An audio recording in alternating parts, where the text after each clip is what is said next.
Continuamos en Quien es Quien a través de Diamante FM 98.7 y TNU. Nos acompaña en este día el presidente de la Suprema Corte de Justicia, doctor Jorge Chediak. Chediak, usted el 28 de mayo del año pasado participó en un evento del Colegio de Abogados del Uruguay y dijo, entre otras cosas, que los jueces tienen que ser insensibles. Y ponía algunos ejemplos en materia laboral, donde si bien hay un principio que es en favor del trabajador, no tiene que ser en favor del trabajador y encima tener como una especie de sentimiento a favor del trabajador. Ponía ejemplos en materia de violencia doméstica con todo lo que esto implica y decía que más allá de la circunstancia que obviamente genera ciertos sentimientos, el juez tiene que apartarse de eso. ¿Pasa eso hoy en Uruguay? ¿Los jueces resuelven por sentimiento en algunos casos? Yo creo que no se puede generalizar, depende de los jueces, depende de la situación. Lo que pasa es que esa aseveración, que además por supuesto uno lo hace a los efectos de agitar las aguas y luego tuvo algunas repercusiones, es casi la definición del rol del juez. El juez es un tercero imparcial y el tercero imparcial no se compromete afectivamente con ninguna de las partes. ¿Por qué? Porque parte de la imparcialidad es eso, guardar por horrible cierta que sea distancia, lo que hizo la persona. Por horrible que sea, por deleznable que sea uno, por admirable que sea otro, el juez debe tener cierta imparcialidad. Aquello que se decía de la lectura, uno de repente ve una película y se emociona, es mucho más difícil hacerlo con la lectura de un libro porque uno tiene cierta distancia respecto del papel escrito. Bueno, el juez debe estar como leyendo, debe tener cierta distancia de lo afectivo, de sus propios sentimientos, de sus afectos o de sus odios o de sus sensibilidades, a los efectos de poder dar una visión jurídica imparcial. Pero hoy pasa que hay jueces, no digo todos obviamente, pero algunos que fallan, resuelven, sentencian y ahí influye su sentimiento. Hay jueces más emotivos que otros, pero bueno, la descripción. O sea, cuando se resuelve por sentimiento no se resuelve según la ley. En general no, a lo mejor el sentimiento y la ley en el caso concreto van por el mismo lado. Aquello de que es justo, aquello de que es justo, ¿no? El problema es que los jueces no hacemos justicia de acuerdo a lo que nosotros entendamos en nuestro criterio particular que es lo justo, sino a lo que la Constitución y la ley para el caso concreto entienden que es justo. Hacemos una justicia más objetiva, personalizada, pero no una... que se apartan de esto. Se da, es humano, que hay jueces, digamos, más comprometidos emocionalmente y uno ve en determinadas circunstancias que en casos análogos siempre caen para el mismo lado, a favor del... Siempre son sentimientos muy puros, muy positivos, siempre a favor del más débil, a favor de la señora que ha sufrido violencia doméstica, a favor del trabajador que entiende que no le han pagado los rubros como corresponde, a favor de los menores. No es lo que dice la ley. Pero la ley dice, el sistema democrático le asegura a todos un juez imparcial. Y al decir le asegura a todos un juez imparcial en nuestro proceso, que es dispositivo de partes que se contraponen, que una dice lo opuesto a la otra y están en una pelea con las reglas del Marqués de Queensberry, con el debido proceso, pero bueno, diferendo al fin, el juez le tiene que dar esa imparcialidad, ese tercero imparcial debe ser respecto de los dos. Entonces, si se vuelca a priori respecto de uno, el otro ya no tiene un juez imparcial. Esa es la idea de por qué hay que tener insensibilidad, que no quiere decir que uno como ser humano sea insensible, sino que como juez debe tratar de juzgar con la mayor objetividad posible dentro del humano. Ahora, ustedes como cabeza del Poder Judicial, ¿qué hacen cuando ven que un juez está fallando por lo que siente y no por lo que dice la ley? No pasa demasiado, pero cuando lo vemos, por supuesto, en sede de Corte de Casación, anulamos las pero ese juez sigue ejerciendo. Sigue ejerciendo. Y sigue fallando por sentimiento.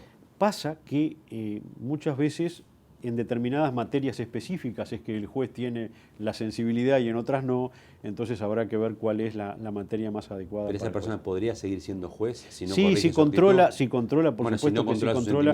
Por eso la capacitación, el perfil que buscamos siempre va hacia la posibilidad de tener equilibrio emocional, de tener distancia respecto de los problemas. Esa es la situación. Uno ve, el juez toma muchas decisiones por día y por supuesto en materias como violencia doméstica, como penal, como menores, ve mucha tragedia, ve en lo que es la afectación de la sensibilidad, casos que hieren profundamente.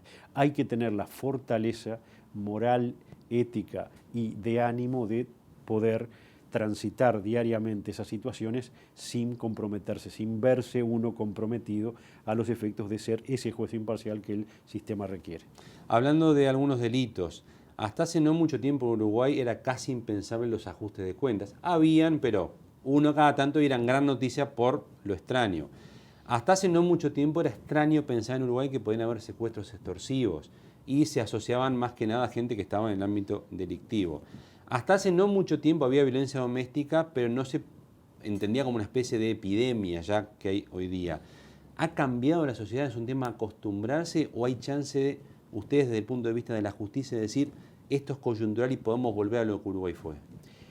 Primero, el reconocimiento de que Uruguay no está en una isla, sino que está en el continente y las fronteras son permeables y las costumbres, las buenas y las malas, también transitan más allá de las fronteras. Lo que usted señala es absolutamente exacto. La sociedad ha cambiado, los métodos para luchar contra esos flagelos también han cambiado. Hay que redoblar los esfuerzos a los efectos de que nos afecte en la menor medida posible. De la misma forma que con el dengue uno no tiene que, dice, bueno, somos el único país por ahora libre de dengue. Bueno, hay que tratar de seguir siendo libre de dengue. Pero una vez que se están estos fenómenos de violencia doméstica, de secuestro extorsivo, de ajuste de cuentas, quedan en la sociedad. Hay que acotarlos lo más posible. Pero no va a desaparecer. No va a desaparecer. No volvemos a lo de antes. Es muy difícil, las sociedades no retroceden. La sociedad ya no es aquella sociedad, por ejemplo, tranquila, con otros tiempos de los años 50, es la de 2015 con lo bueno, con la tecnología y con el tráfico enloquecido que no existía. Lamentablemente hay que acostumbrarse a esto entonces. No, hay que tratar de tomar la mayor cantidad de medidas posibles para acotar estos fenómenos. ¿Usted se acuerda cuando empezaron las rapiñas fuertes o los hurtos a domicilios? Era la moda de las rejas, ¿no? Las casas no tenían rejas, se enrejaron todas. Ahora con los secuestros extorsivos que la gente tiene que mirar 10 veces antes de salir, tomar recaudos. Con la violencia doméstica, ¿qué hace? ¿Le hace un test psicológico antes de casarse con alguien? O sea, cambian las costumbres de vida. Es complicado. Nosotros hemos dicho en la cooperativa donde vivo, primero estaban los crategos, después pusimos las rejas y después pusimos alambre electrificado arriba de la reja. Bueno, es un poco lo que ha sido la evolución. Viajando, esta situación que vemos en el Uruguay, donde transitamos con, pese a todo, una relativa seguridad mayor que en otros países de la región, no existe. Hay países, sin ir demasiado lejos, en la región, donde los empresarios llevan custodia y autos blindados, donde los jueces todos llevan custodia y autos blindados y motos adelante y atrás, no solo los ministros de la Corte, los jueces en general. Entonces el nivel de inseguridad es muchísimo mayor. Pero eso puede pasar en Uruguay también. No tenemos que quedarnos con los brazos cruzados, tenemos que luchar para que este tipo de situaciones obtenga una respuesta del Estado lo más firme y rápida posible y no acostumbrarnos, porque todo delito exitoso es un llamador a los efectos de que se replique, así que la respuesta del Estado tiene que ser efectiva. O sea, si no frenamos esto ahora, podríamos terminar lo que usted relató. Gente con custodia, autos blindados, o sea, iríamos a otro tipo de Uruguay. A otro tipo de Uruguay que esperemos que realmente que le puede pasar a este país. Su tamaño sí. no inhibe esto. No estamos inmunizados, no estamos vacunados, no tenemos que tener el pecado de soberbia. Yo, como tengo 63 años, asumo, porque viví esa situación que teníamos antes del golpe de Estado de 1973, donde efectivamente, incluso quienes éramos chiquilines, teníamos la idea de que la democracia uruguaya no podía sufrir un golpe de Estado. Dijimos, no, esto no nos puede pasar a nosotros. Ha pasado por todos lados, incluso había pasado en Chile, que es muy parecido a nosotros, pocos meses antes, pero nosotros teníamos la idea que estábamos vacunados, con triple vacuna, y dice, no, pero en el Uruguay no puede pasar, y pasó. Entonces, el pecado de soberbia es lo peor, es decir, bueno, hay cosas que nosotros no tenemos, hay niveles de inseguridad, niveles de violencia en la actividad delictiva que nosotros no tenemos, pero no estamos vacunados. Podemos infectarnos y podemos caer en cosas que hoy sí hay otras sociedades que se han acostumbrado y a nosotros nos sigue pareciendo espantoso. ¿Usted carga todas las tintas en el Ministerio del Interior? No, para nada, no, la sociedad ha cambiado. ¿Los jueces también son responsables? Todos tenemos que trabajar a los efectos de restablecer en la mayor medida posible esa sociedad tranquila a la que estábamos acostumbrados, que vivieron nuestros padres y nuestros abuelos y que nosotros también, y nuestros hijos y nuestros nietos tienen derecho a vivir. Usted sabe que el ministro del Interior, Bonomi, ha criticado varias veces a algunos jueces que, por ejemplo, la policía le lleva pruebas en video y los jueces o no miran el video o si lo miran, en lugar de decir fue rapiña, terminan dándole un delito menor y esa persona o es liberada o de alguna forma procesada por un delito menor. Hay que tener claro que de la misma forma que nos pasa a nosotros con las tecnologías nuevas, sobre todo a nosotros los que no somos muy jóvenes, hay que tener un cierto tiempo de acostumbramiento a las nuevas tecnologías. Y después uno las usa como si las hubiera usado toda la vida, pero de entrada no. Pasó quizás algo de eso con las cámaras de video, pero también hemos señalado que una situación es estas cámaras que nos están, a usted y a mí, nos están filmando con una luz maravillosa y sin que nosotros nos movamos, y otra cosa son cámaras fijas a mitad de cuadra, a veces en horas de la noche con poca visibilidad, que están tratando o luego filman a personas que tienen pasamontaña o que están mirando para otro lado y pasan corriendo. Entonces allí muchas veces la identificación es muy difícil. Pero bueno, hay que trabajar para eso, hay que tener claro que la tecnología ayuda, usted las mencionaba, las pulseras o tobilleras, los dispositivos de localización electrónica han sido fundamentales en los casos de violencia doméstica de alto riesgo.